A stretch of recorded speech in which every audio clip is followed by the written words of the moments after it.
우리 이 시간에 오신 여러분들 위해 하나님의 큰 은혜가 넘치기를 주의 이름으로 축원합니다. 유향이라고 하는 중국분이 설원이라고 하는 책을 냈습니다. 여기에 절영지혜라고 하는 말을 하게 되는데, 절영지혜라고 하는 말은 갓근을 자르는 연회, 이런 뜻을 갖고 있습니다. 여기에 그 말의 유래를 소개하고 있습니다. 한 왕이 있었습니다. 자기를 위해서 충성하고 있는 신하 100여 명을 초대하게 됩니다. 그리고 그들을 위해서 대연을 베풀게 됩니다. 술잔이 오고 가고 하면서 얼큰이 취하여 있을 그때 바람이 불면서 촛불이 꺼지게 됩니다.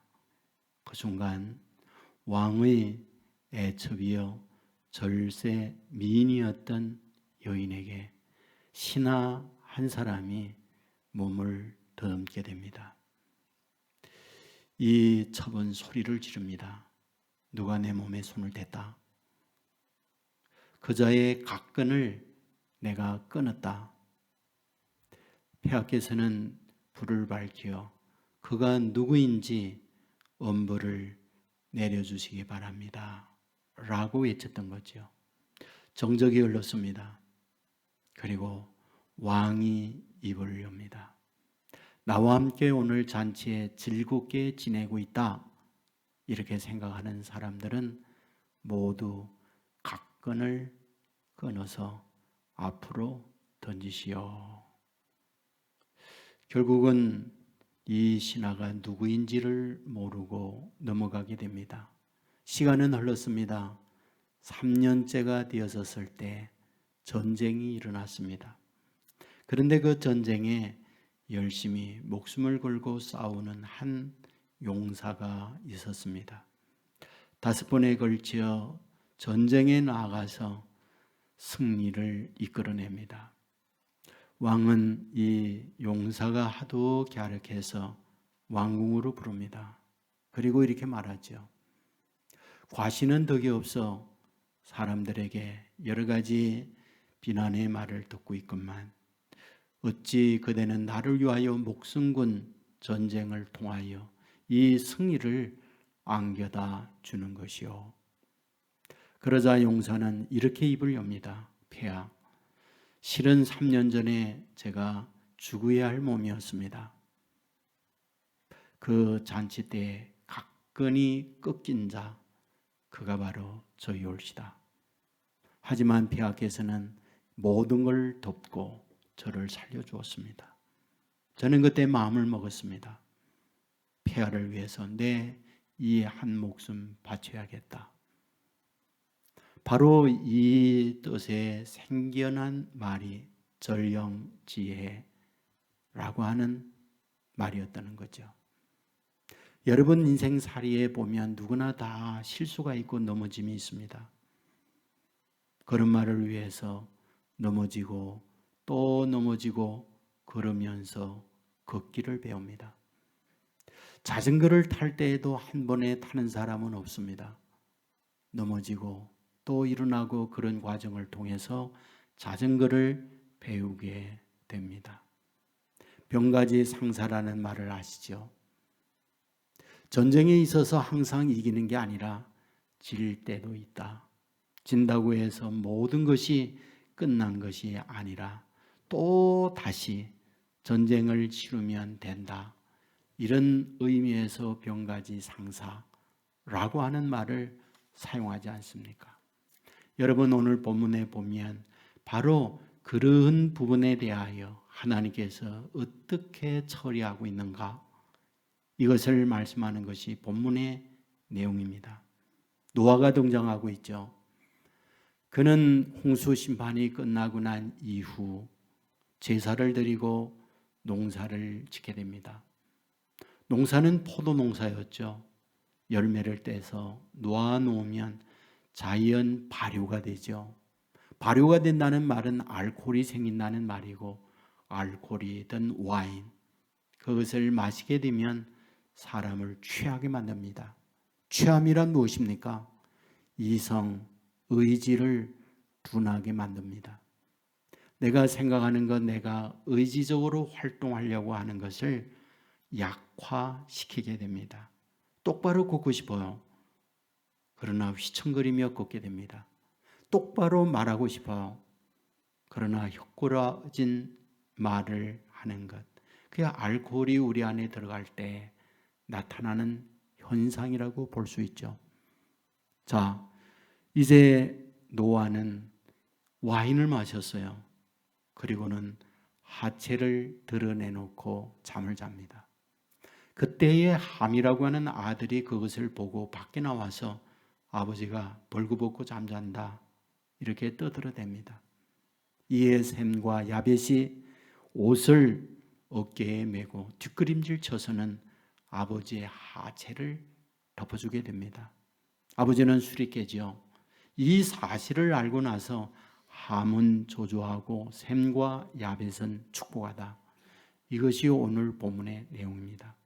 자, 이 본문을 통해서 하나님께서 우리에게 주려고 하는 메시지, 어떠한 말씀을 주려고 하는 걸까요? 우리는 한번 생각해 보면 좋겠어요. 이러한 결과의 원인은 어디에 있을까요? 아버지 노아가 알코올 성분이 있는 술을 마신 거예요.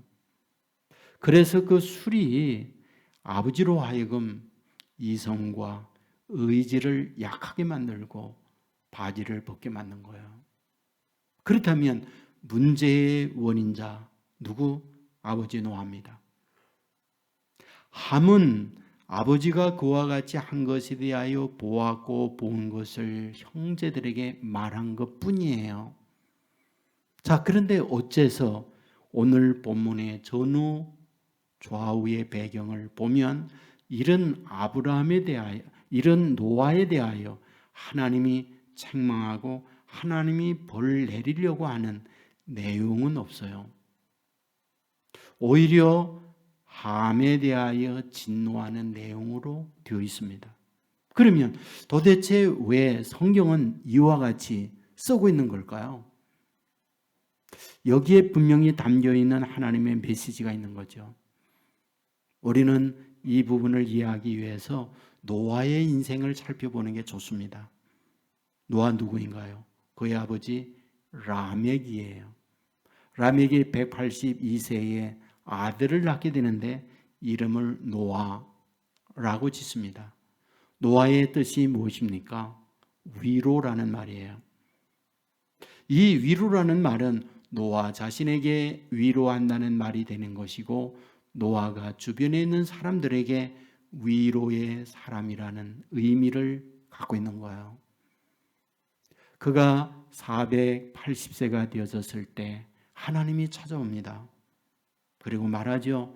너에게 주어져 있는 시간이 120년이다. 그 120년 동안에 내가 할 일이 있다. 방주를 짓는 거다. 이렇게 말씀해요. 여러분, 그때부터 그는 방주를 짓기 시작합니다. 어디에서 방주를 지었을까요? 물론 바다는 아니었다고 생각해요. 배를 지을 수 있는 목재, 배를 지을 수 있는 여러 환경적 여건이 좋은 어쩌면 산 중턱에 울창한 곳에서 방주를 지었다고 봅니다. 그러면 그 방주를 지을 때에 짓는 사람들 누구였을까요? 여러분 아세요? 노아와 그의 아내만이 지었다는 것. 여러분 구원받은 이는 노아의 8 식구예요. 그런데 하나님께서 방주를 지으라고 왔을 때 세 아들은 낳지 않았어요. 세 아들은 500세에 낳습니다. 그러므로 방주를 짓기 시작하고 20년이 지나고 난 이후 세 아들이 태어납니다. 여러분 아기 때부터 아버지를 도와서 방주를 지을 수는 없죠. 어느 정도 성장을 하고 어느 정도 컸을 때에 아버지를 도와서 그 일을 하지 않았겠습니까? 무슨 뜻입니까? 노아와 그의 아내는 참 고생 많았구나. 지금과 같이 자재, 지금과 같이 연장, 지금과 같이 그 일을 하기 위한 여러 가지 인프라를 갖추고 있는 환경에서 방주를 지었다. 이것을 말하고 있지 않아요. 아무것도 없는, 그야말로 맨손만 가지고 있을 때 방주를 짓는 거예요. 그 일을 위한 연장을 만들어야 해요. 그 연장을 가지고 나무 볼목을 해야 해요. 볼목한 것을 켜고 다듬는 일을 해요. 얼마나 많은 고단한 삶이 노아에게 주어졌을까요? 여러분, 이런 육체적 고통 이것만이 노아에게 있었을까요? 그렇지 않아요.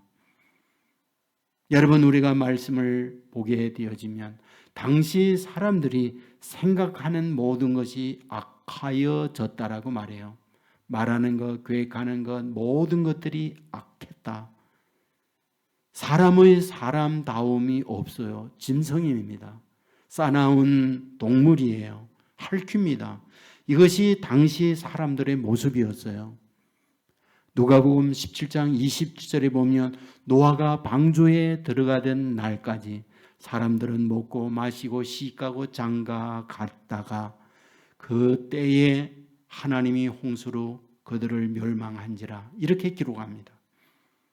여러분, 먹고 마시고 시가고 장가 가는 것이 멸망받을 일인가요? 그건 일상이에요. 지금도 우리는 먹어야 해요. 마셔야 해요.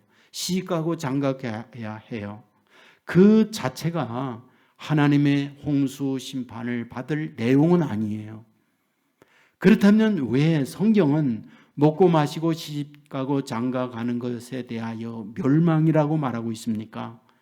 그들 안에 악함, 모든 일들을 죄짓고 인간 쾌락에 목적을 두고 행하였던 그들에 대하여 하나님은 심판하고 있다. 이 부분을 말씀하고 있는 거예요.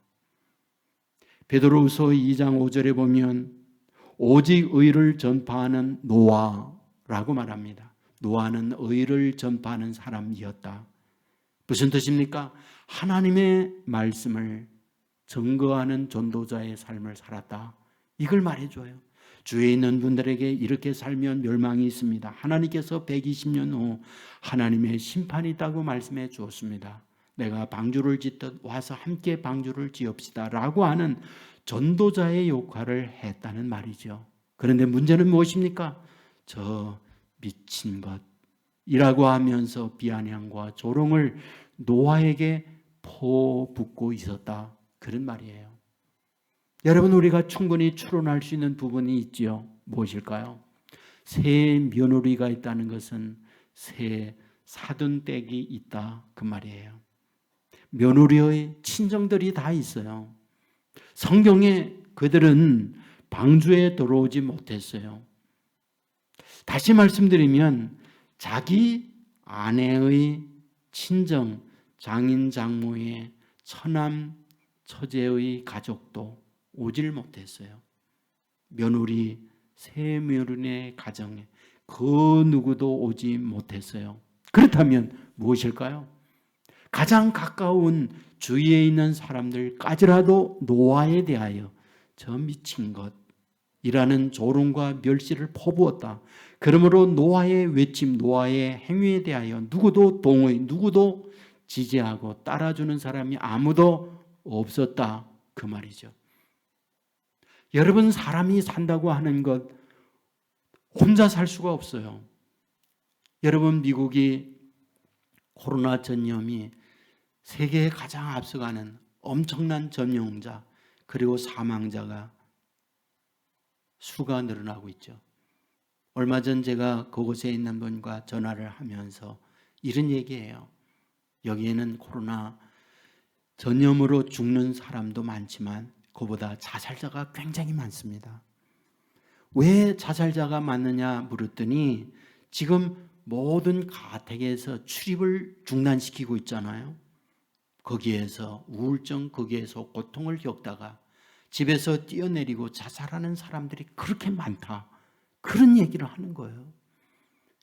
여러분, 사람은 혼자 살지 못해요. 더불어 살아야 해요. 120년 동안 노아가 산 위에서 방주 지으면서 얼마나 많은 조롱, 멸시, 천대를 받으면서 마음 상하고 눈물 나고 힘든 일이 많이 있겠습니까? 여러분, 결국 600세가 되었을 때 하늘의 문을 열고 댐이 붕괴되며 물이 쏟아지듯 물을 폭포수와 같이 쏟아부었어요. 가장 높은 산까지 물로 가득 찼습니다. 여러분, 노아는 방주에 들어가서 1년 10일 동안 방주 안에 있었어요. 무트로 나와서 제단을 쌓고 그 다음에 포도 농사를 지었을 때 그 포도에 맺힌 열매를 발효한 걸 먹었다가 오늘 본문에서 그런 일이 벌어졌어요. 자, 그렇다면 이 본문을 통해서 하나님은 이 노아에게 어떻게 하려고 했을까? 저는 이 말씀을 보면서 노아를 이해하고자 하는 하나님, 그의 이름 뜻 그대로 위로하고자 하는 하나님이었겠다, 그 생각이 드는 거예요. 얼마나 고단하게 그는 살았나.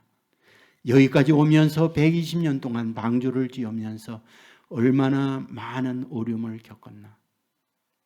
그리고 날마다 술 마시고 날마다 취한 가운데에 알코올 중독으로 지내다가 오늘 또 마심으로 오늘은 바지를 벗었다, 그 말을 하는 게 아니잖아요. 농사한 것을 내버려 두고 있다 보니 발효가 되었고 발효된 걸 모르고 마셨더니 그 지경이 되었다, 이 말이잖아요. 여러분, 저는 몇 해 전에 한 기사를 읽었어요. 미국의 새들이 건물에 떼죽음을 당했다는, 건물 충돌과 함께 떼죽음을 당했다는 그런 기사였어요. 조류학자들이 그 새의 그 시체를 다 수거해서 해부하고 조사하다가 깜짝 놀랐어요. 왜 이런 일이 벌어졌는가? 새들이 하나같이 다 술 취해서 방향을 잃고 여기가 사는 길인지 죽는 길인지 모르고 건물을 충돌하고 떨어져서 죽은 거예요. 그러면 어디에서 도대체 새들이 술을 마셨을까? 역학조사를 해봤더니 저 들에서 나무의 열매가 떨어지고 그것이 자연 발효가 된 걸 모르고 그걸 먹은 거예요. 그것이 알코올인 줄 모르고 새들이 다 술이 취한 거예요. 그리고는 그런 결과를 낳고 있던 거죠. 지금 오늘 본문에 노아도 그런 상황인 거죠. 그런데 오늘 본문에서 뭘 말해주려고 합니까? 셈과 야벳이 옷을 가지고 가서 아버지의 하체를 덮다, 이 말은 또 다르게 표현하면 무엇인가? 하나님이 덮어주고 있다, 그런 말이죠. 하나님이 두 아들을 통해서 노아의 인생의 허물을 덮고 있다. 여러분, 우리는 베드로 후서에 보면 사랑은 허다한 허물을 덮는다는 말씀을 봅니다. 사랑은 허다한 허물을 덮어요. 이것이 어쩌면 하나님께서 우리를 향하여 갖고 있는 하나님의 마음이기도 해요. 저와 여러분의 지내온 인생을 돌이켜보세요. 언제나 바르고 언제나 허물이 없는 인생을 살았나요? 비틀거리고 넘어지기도 하고 선을 넘기도 하고 이런 여러 가지 추함, 지우고 싶은 지난날 아픔도 있잖아요. 어쩌면 노아와 같은 산말이에요. 그런데 이런 우리를 보면서 세상은 비난하고 세상은 조롱해요. 하지만 하나님께서 하나님의 자녀를 향하여 갖고 있는 하나님의 마음은 무엇일까요? 그걸 덮으려고 하고 오히려 이해하려고 하고 오히려 위로를 주고 싶은 것, 그것이 하나님께서 이런 우리를 향하여 갖고 있는 하나님의 마음이라는 사실을 믿으시기를 주의 이름으로 축원합니다. 누가복음 8장에 보면 이런 걸 증명하는 내용이 나와요. 가늠하다가 현장에 붙들린 여인입니다. 바리새인 서기관들이 이 여인을 끌고 예수님께 와서 예수님께 고소합니다.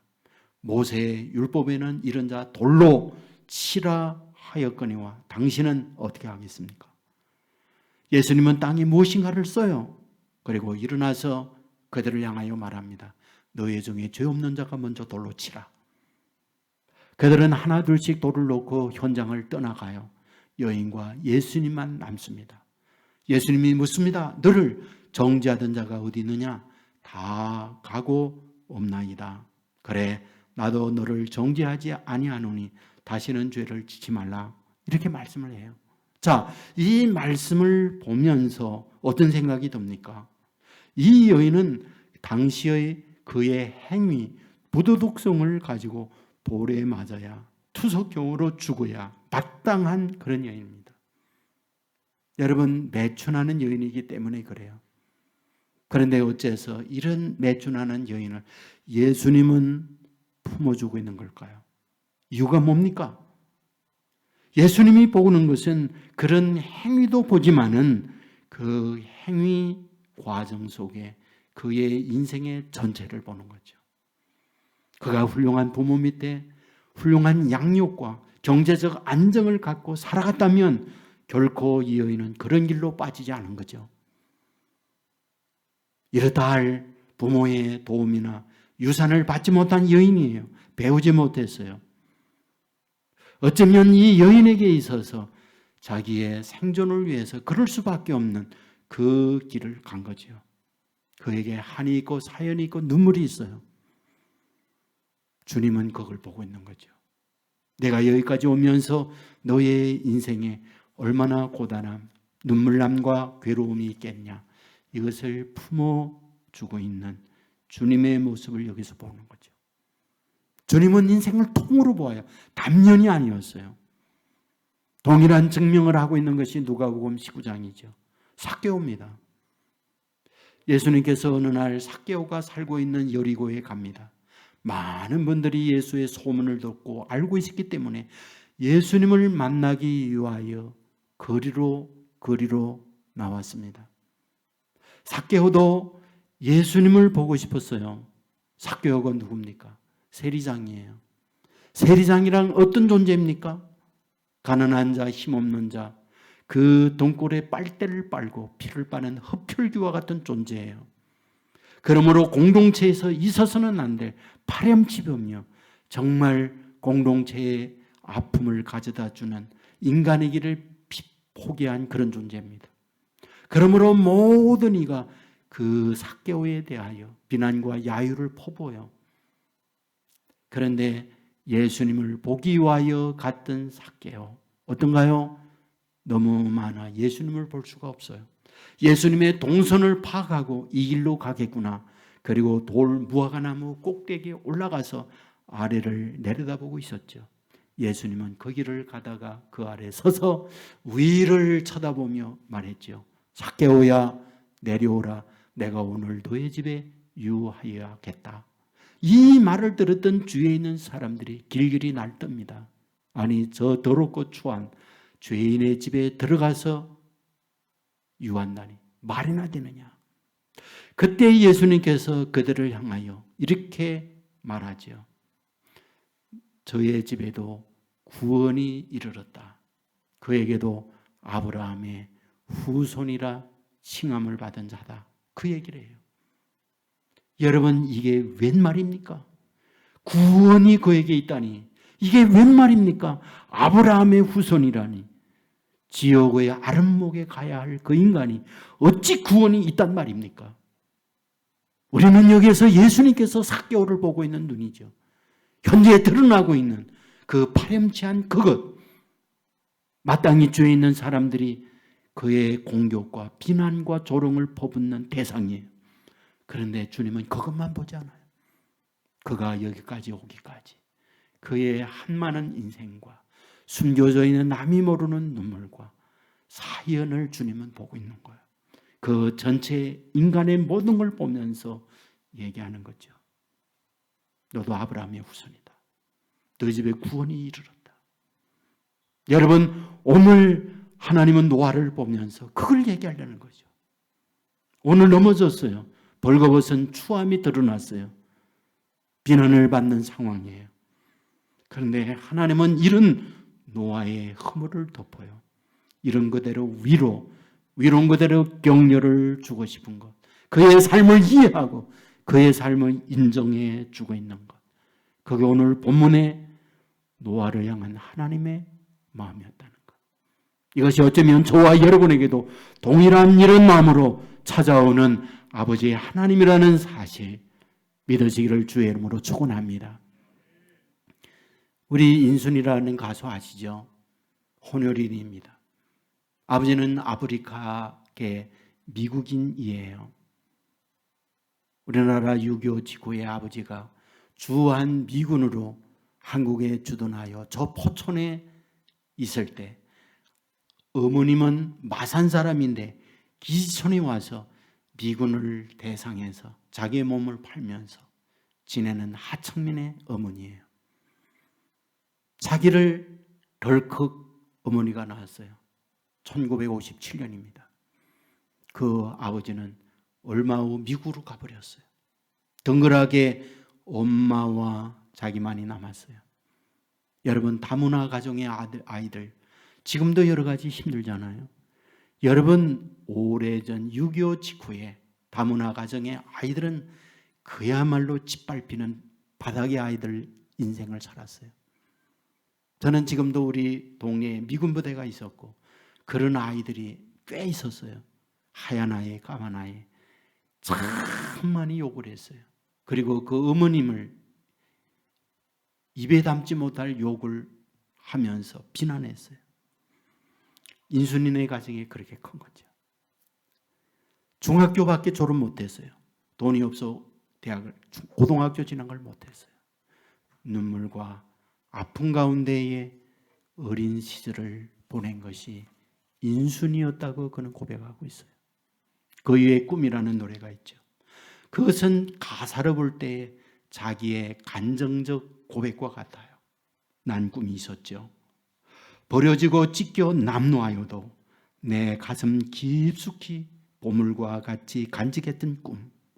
혹 때론 누군가가 뜬물을 비웃음 내 등 뒤에 흘린 배도 난 참아야 했죠. 참을 수 있었죠. 그 나를 위해 늘 걱정하던 말이죠. 헛된 꿈은 독이라고 세상은 끝이 정해진 책처럼 이미 돌이킬 수 없는 현실이라고. 그래요. 난 꿈이 있었죠. 그 꿈을 믿어요. 나를 지켜봐요. 저 차갑게 서 있는 운명이란 벽 앞에 당당히 마주칠 수 있어요. 언젠가 나 그 벽을 넘고서 저 하늘을 높이 날 수 있어요. 이 무거운 세상도 나를 묶을 순 없죠. 내 삶의 끝에서 나 웃을 그날을 함께 해요. 가사 자체가 자기의 인생의 고백이었잖아요. 여러분, 그는 나이가 들면서 이렇게 말하고 있어요. 지금에 와서 나는 엄마도 아빠도 이해합니다. 엄마는 마산이 고향이었습니다. 혼혈인 나를 낳고 친정과 완전히 결별했어요. 친정에서는 이런 못된 년이라고 하면서 완전히 딸 없는 것으로 안다고 하면서 단절해 버렸죠. 아버지도 가버리고 우린 이 땅 위에 단둘이만 남았어요. 그런데 그 아프고 힘들고 아버지를 향하고 어머님을 향하고 그 정오와 미움이 나에게 있었지만 지금에 돌이켜보면 사회와 현실이 그럴 수밖에 없는 아픔이 이 땅 위에 있었구나 하는 걸 이해해요. 엄마도 얼마나 고달프게 여기 왔었을까요? 얼마나 미움, 얼마나 증오, 얼마나 정말 괄시와 천대를 받으면서 여기까지 왔을까요? 아버지는 그 조상이 아프리카 사람이었어요. 노예로 미국에 끌려왔죠. 그 후손으로 태어나서 흑인으로 산다는 게 얼마나 힘들었을까요? 그리고 여기 와서 외롭고 힘든 가운데 엄마를 만났어요. 그리고 나를 낳고 고국으로 가버렸죠. 나는 그 아버지를 이해해요. 라는 것이 인순이의 나이든 고백의 말이었던 거죠. 저는 오늘 여러분의 아버지 어머님을 생각하기를 원해요. 어버이 주일입니다. 여러분 자신들도 고단한 인생을 여기까지 살아오지 않았나요? 시골에서 태어나서 가난하고 힘든 아버지 어머니 밑에 살다가 여기 와서 공장에 여기 와서 또는 험한 일을 하면서 오늘 우리가 여기 있어요. 지난 날을 돌이켜보면 눈물 나고 기억하고 싶지 않은 과거들도 있을 수 있잖아요. 저는 여러분에게 그리고 여러분의 아버지에 대하여 오늘 우리가 살고 있는 현실을 바라보고 이해하고 오히려 위로하고 하나님이 노아에 대하여 그랬던 것처럼 그랬으면 좋겠다, 그런 생각이 드는 거예요. 몇 해 전에 국제시장이라는 영화가 있었잖아요. 덕수라고 하는 사람이 주인공이었어요. 6.25 때 1.4 때 때 저 흥남부도에서 미국 LST를 타고 피난을 오잖아요. 바주를 타고 올라가는데 아버지는 떨어졌어요. 저 배 위에 있는 덕수에게 소리치죠. 오늘부터 내가 가장이다. 아버지와 헤어졌습니다. 부산에 내려서 국제시장에서 장사하면서 근근히 아무것도 맨 몸뚱아리 생존을 위해서 거지처럼 삽니다. 좀 잘 살아보겠다고 하면서 독일 탄광의 광부로 가기도 하죠. 조금 더 돈을 벌겠다고 하면서 월남전에 지원해서 가기도 하죠. 힘들고 어렵고 눈물 나는 시간들을 보냈어요. 이제 덕수는 나이가 먹었습니다. 머리가 희끗희끗했죠. 부산의 언덕배기 자기 집에서 저 부산 앞바다를 바라보면서 이렇게 넋두리 하잖아요. 어릴 때 흥남부도에서 피난 올 때 아버지가 덕수야 내가 이제부터 가장이다 했던 그 말을 생각하면서 아버지의 이만하면 잘 살았지 예. 한데 너무 힘들었습니다 예. 라고 하면서 눈물을 짓고 있는 덕수를 보죠. 여러분 정말 와서 우리는 그렇게 다 살았잖아요. 공장에 가서 공돌이로, 공장에 가서 공순이로, 또는 자장을 하면서 얼마나 고단하게 우리는 살아왔습니까? 그것이 우리 아버지 어머니 대의 삶이었던 거죠. 우리는 마음에 드는 아버지 어머니만 있는 게 아니에요. 이분이 내 아버지 어머니가 아니었으면 좋겠다는 분들도 있어요. 더 훌륭한 아버지, 더 훌륭한 어머니의 아들, 딸이었으면 좋겠다는 소망도 우리에게는 있어요. 그러나 우리의 부모 세대를 돌이켜보면 고단하게 살아왔어요. 어찌하든 우리를 먹여 살리려고, 어찌하든 우리를 잘되게 하려고 이렇게 살아왔어요. 넘어짐도 있고 부끄러운 과거도 있고 그런 삶을 살아온 거죠. 이러한 우리를 주님은 보면서 어떤 생각이 들까? 내가 그래도 여기까지 잘 살았구나. 참 힘들게 살았구나. 노아에게 위로, 격려 이런 그대로 그렇게 하고 싶은 것이 우리를 향하여 갖고 있는 주님의 마음이 아닌가 그런 생각이 들어요. 하총구라는 분이 아버지의 덩이라는 시를 냈어요. 아버지의 덩이에서는 늘 땀 냄새가 났다. 내가 아플 때도 할머니가 돌아가실 때도 어머님은 눈물을 흘렸지만 아버지는 울지 않고 덩이에서는 땀 냄새만 났다. 나는 이제 알았다. 힘들고 슬픈 일이 있어도 아버지는 속으로 운다는 것을, 그 속 울음이 아버지의 등의 땀인 것을, 땀 냄새가 속 울음이라는 것을. 그렇죠. 우리는 그렇게 여기까지 왔어요. 자신에게 위로, 또한 우리 부모에 대하여 이해와 격려, 위로를 드리는 것. 이것이 어쩌면 효도요, 이것이 어쩌면 주님께서 이러한 우리를 향한 주님의 마음이다. 그런 생각을 갖게 됩니다. KBS에서 행복한 세상이라는 제목으로 동화 형식의 짧은 프로를 내보냈어요. 어머니와 딸이 모녀가 살고 있는 가정입니다. 남편이요 아버지는 일찍 세상 떠났어요. 딸을 키우기 위해서 분식집을 하면서 건건히 살아갑니다. 딸이 고등학생이 됐습니다. 대학을 가야 할 때 공부보다는 예능적 재능이 있다는 걸 알게 됐어요. 미술이었습니다. 미래를 보내기 위하여 미술 학원에 등록하고 학원에 보내게 되죠. 어느 날이었습니다. 학원에서 미술 그림을 그리고 있을 그때 폭우가 쏟아졌죠. 엄마는 생각합니다. 아이가 비 맞겠구나. 우산 2개를 갖고 부랴부랴 학원으로 가게 됩니다. 그런데 학원 앞에 갔을 때 아차 하는 생각이 들었어요. 왜 분식집에서 일하던 복장, 앞치마에 밀가루 반죽, 기름때가 묻은 것, 꽃갈 모자를 쓴 모습 그대로 가 있었기 때문이죠. 어쩔까 망설였지만 여기까지 온 걸 딸을 데리고 가야지. 딸이 2층에서 봅니다. 아래 구석에서 손을 흔들고 엄마가 왔다는 걸 알려주었죠. 그런데 이게 웬일이죠? 딸은 기다리고 기다려도 내려오지 않았어요. 이러한 누추한 아버지, 어머님의 모습 보이고 싶지 않은 거죠. 엄마는 돌아왔습니다. 1달 동안을 딸과 말하지 않고 지냈다고 말을 하고 있어요. 그리고 1달이 되어 갈 즈음에 딸이 입을 엽니다. 엄마, 미술학원에서 그림을 그렸고 그 그림 특선이 됐어. 그 그림을 보러 오면 좋겠어. 딸의 이런 간청에 어머님은 못 이기는 척하고 갔습니다. 딸의 그림에 제목이 있어요. 세상에서 가장 아름다운 모습이었습니다.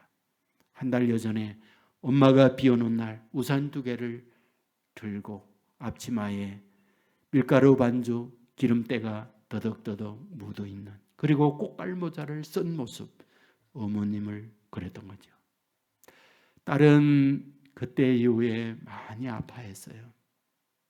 엄마를 자랑하지 못한 딸, 엄마의 이런 몰골에 대하여 부끄러워했던 딸, 그리고는 그 엄마의 사죄하는 마음으로 그림을 그렸던 거죠.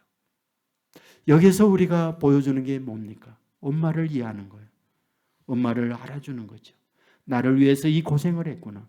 그것이 엄마의 아픈 마음을 녹이는 것이고 싸매는 것 아니겠어요? 하나님은 하나님의 자녀들에게 이 마음을 갖고 있는 거죠. 지금까지 저와 여러분이 지내온 나날들을 돌이켜보세요. 힘들게 살아온 우리들이에요. 우리 아빠 엄마를 생각해 보세요. 눈물 나고 정말 한이 있는 사연이 있는 인생을 살아온 어른들이에요. 여러분, 부끄러움 때문에 감추고 싶은 자녀들도 있어요. 그런데 하나님이 보고 있는 것, 샘과 야빗을 통하여 그 허물을 덮듯 하나님은 그에게 찾아가서 지난날의 힘들고 어려움을 이해하고 오히려 위로하고 격려해 주는 것, 이것이 아버지가 우리를 향하여, 우리 부모를 향하여 갖고 있는 주님의 마음이라고 하는 것 믿으시기를 주의 이름으로 축원합니다. 우리가 이런 마음으로 우리를 위로하고 우리의 부모를 싸매어 준다면 오늘보다 더 나은 내일, 어제보다 더 복된 미래를 향하여 우리의 가정을 만들어 갈 수 있다. 이것이 또 주님께서 믿음의 가정들을 보면서 바라고 있는 주님의 마음이기도 한 거죠. 그러므로 있는 그대로 전체를 이해하고 오히려 위로해 주는 주님의 심정으로 부모나 우리의 주위 있는 분들을 싸매고 격려하고 위로해 줄 수 있는 저와 여러분이 되어 더 나은 내일로 행복의 미래로 나아가는 저와 여러분, 여러분의 가정이 될 수 있기를 주님의 이름으로 축원합니다. 우리 모두 자리에서 일어나겠습니다.